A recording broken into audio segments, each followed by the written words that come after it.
नमस्कार। खबरों के इस बुलेटिन में तुहाडा स्वागत है। मैं हाँ जसप्रीत सिंह। पहला पेश ने चोणवीआं खबरां। राष्ट्रपति द्रौपदी मुर्मू अज जगदीप धनखड़ नूं देश के 14वें उप राष्ट्रपति वजों अहुदे अते भेद गुप्त रखण की सौं चुकाउणगे।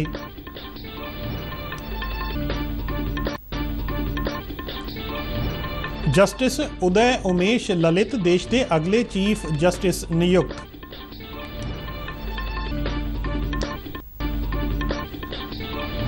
भारती फौज ने जम्मू कश्मीर के राजौरी जिले के परगल विखे फौजी कैंप विच अतवादियों की घुसपैठ की नाकाम। 2 अतवादी ढेर 3 जवान शहीद।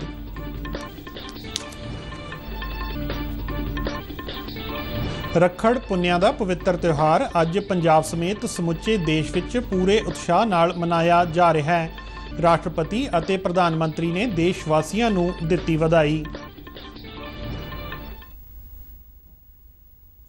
ते हुण खबरां विस्तार नाल। देश के नवे चुने गए उप राष्ट्रपति जगदीप धनखड़ अज भारत के 14वें उप राष्ट्रपति वजों आप दे अहुदे की सौं चुकणगे। राष्ट्रपति द्रौपदी मुर्मू उन्होंने अज दोपहर 12:30 बजे देश के उप राष्ट्रपति के रूप में सौं चुकाउणगे। अपने अहुदे तो रुखसत होए उप राष्ट्रपति अते राज सभा के सभापति एम वैंकैया नायडू का कार्यकाल बीते दिन समाप्त हो गया सी।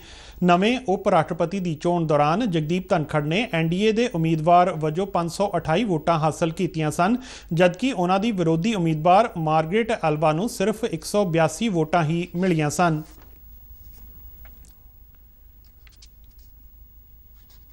राष्ट्रपति द्रौपदी मुर्मू ने सुप्रीम कोर्ट के जज जस्टिस उदय उमेश ललित नूं देश का अगला चीफ जस्टिस नियुक्त किया है। वो सुप्रीम कोर्ट के 49वें चीफ जस्टिस होणगे अते इस महीने की 27 तरीक नूं आपदा अहुदा संभालणगे। मौजूदा चीफ जस्टिस NV रमन्ना 26 अगस्त नूं अपने अहुदे तो रिटायर हो रहे ने। जस्टिस उदय उमेश ललित नूं अगस्त 2014 विच सुप्रीम कोर्ट का जज नियुक्त किया गया सी। वो सुप्रीम कोर्ट के दूजे चीफ जस्टिस बने ने, जिन्हां नूं जस्टिस SM सीकरी तो बाद सीधे तौर पर बार कौंसल ऑफ इंडिया तो लिया गया सी। जस्टिस सीकरी ने 1971 विच 13वें चीफ जस्टिस वजों सेवा निभाई सी। जस्टिस ललित ने 2 बार सुप्रीम कोर्ट की कानूनी सेवावां कमेटी के मैंबर वजों काम किया है।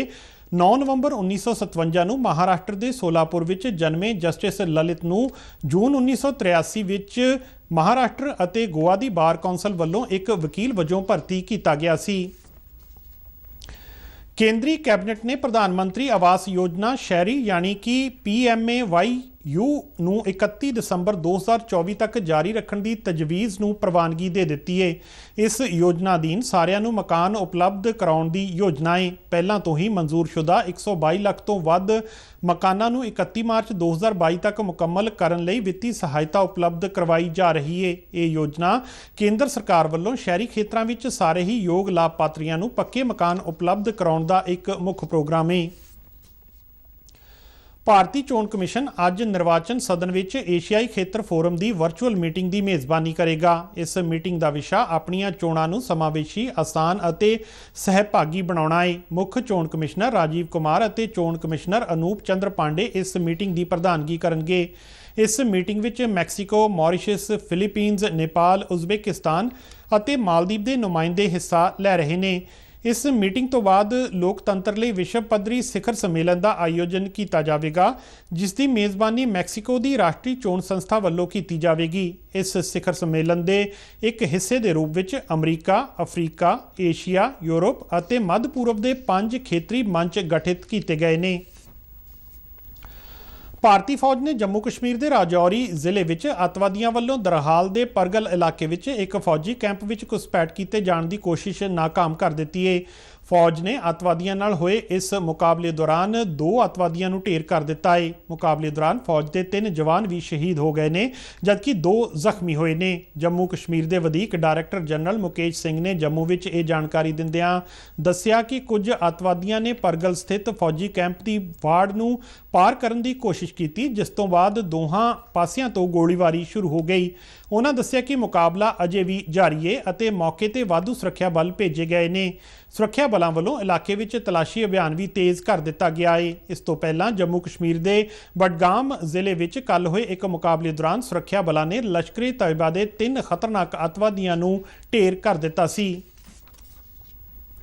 ਅੱਜ ਰੱਖੜੀ ਦਾ ਤਿਉਹਾਰ ਦੇਸ਼ ਵਿਦੇਸ਼ ਵਿੱਚ ਪੂਰੇ ਉਤਸ਼ਾਹ ਨਾਲ ਮਨਾਇਆ ਜਾ ਰਿਹਾ ਹੈ। ਰੱਖੜ ਪੁੰਨਿਆ ਦੇ ਇਸ ਤਿਉਹਾਰ ਤੇ ਭੈਣਾਂ ਆਪਣੇ ਭਰਾਵਾਂ ਦੇ ਗੁੱਟ ਤੇ ਖੂਬਸੂਰਤ ਰੱਖੜੀਆਂ ਅਤੇ ਧਾਗੇ ਬੰਨ੍ਹਦੀਆਂ ਨੇ ਅਤੇ ਉਹਨਾਂ ਦੇ ਸੁਖੀ ਅਤੇ ਤੰਦਰੁਸਤ ਜੀਵਨ ਦੀ ਕਾਮਨਾ ਕਰਦੀਆਂ ਨੇ। ਭਰਾ ਵੀ ਇਸ ਮੌਕੇ ਭੈਣਾਂ ਨੂੰ ਤੋਹਫਿਆਂ ਅਤੇ ਹੋਰ ਚੀਜ਼ਾਂ ਨਾਲ ਨਿਵਾਜਦੇ ਨੇ ਅਤੇ ਉਹਨਾਂ ਦੀ ਰੱਖਿਆ ਅਤੇ ਸੁਰੱਖਿਆ ਦਾ ਵਾਅਦਾ ਕਰਦੇ ਨੇ। ਪੰਜਾਬ ਵਿੱਚ ਰੱਖੜੀ ਦਾ ਤਿਉਹਾਰ ਮਨਾਉਣ ਨੂੰ ਲੈ ਕੇ ਕਈ ਤਰ੍ਹਾਂ ਦੀਆਂ ਸ਼ੰਕਾਵਾਂ ਪ੍ਰਗਟਾਈਆਂ ਗਈਆਂ, ਪਰ ਲੋਕਾਂ ਨੇ ਅੱਜ ਹੀ ਤਿਉਹਾਰ ਨੂੰ ਮਨਾਉਣ ਨੂੰ ਤਰਜੀਹ ਦਿੱਤੀ। ਭੈਣਾਂ ਅੱਜ ਸਵੇਰ ਤੋਂ ਹੀ ਰੱਖੜੀਆਂ, ਧਾਗੇ ਅਤੇ ਮਠਿਆਈਆਂ ਲੈ ਕੇ ਆਪਣੇ ਭਰਾਵਾਂ ਨੂੰ ਰੱਖੜੀ ਬੰਨ੍ਹਣ ਲਈ ਪਹੁੰਚ ਗਈਆਂ ਅਤੇ ਉਹਨਾਂ ਦੇ ਖੁਸ਼ਹਾਲ ਅਤੇ ਸੁਖੀ ਜੀਵਨ ਦੀ ਕਾਮਨਾ ਕੀਤੀ।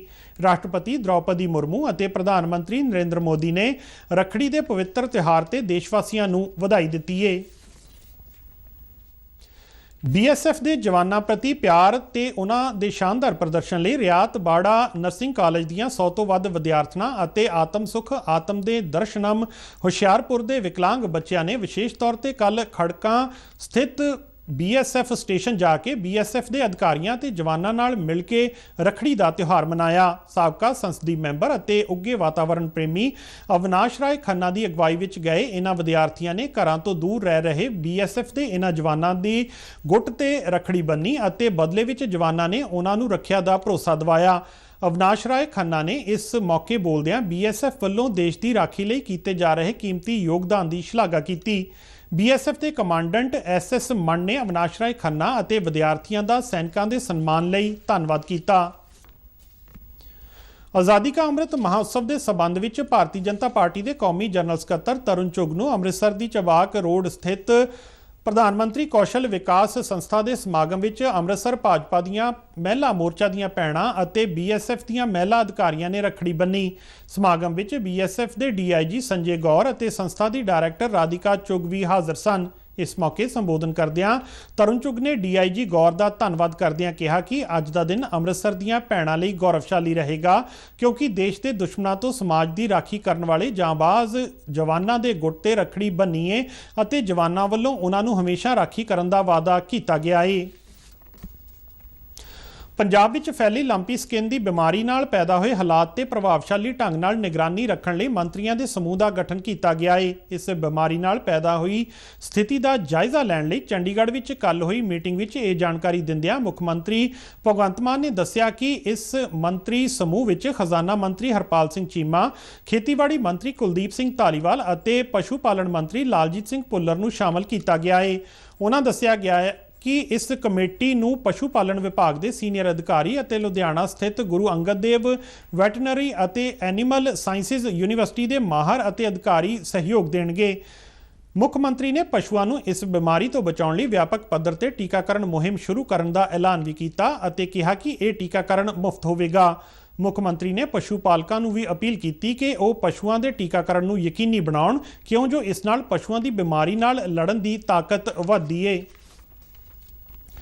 ਪੰਜਾਬ ਪੁਲਿਸ ਦੀ ਐਂਟੀ ਗੈਂਗਸਟਰ ਟਾਸਕ ਫੋਰਸ ਨੇ ਬੰਬੀਹਾ ਗੈਂਗ ਨਾਲ ਜੁੜੇ ਇੱਕ ਖਤਰਨਾਕ ਗੈਂਗਸਟਰ ਹਰਪ੍ਰੀਤ ਸਿੰਘ ਉਰਫ ਹੈਪੀ ਭੁੱਲਰ ਨੂੰ ਉਸਦੇ 2 ਸਾਥੀਆਂ ਸਮੇਤ ਗ੍ਰਿਫਤਾਰ ਕੀਤਾ ਹੈ। DGP ਗੌਰਵ ਯਾਦਵ ਨੇ ਦੱਸਿਆ ਕਿ ਇਨ੍ਹਾਂ ਗੈਂਗਸਟਰਾਂ ਕੋਲੋਂ 4 ਪਿਸਤੌਲ, 6 ਮੈਗਜ਼ੀਨ ਅਤੇ 125 ਜ਼ਿੰਦਾ ਕਾਰਤੂਸ ਬਰਾਮਦ ਹੋਏ ਨੇ।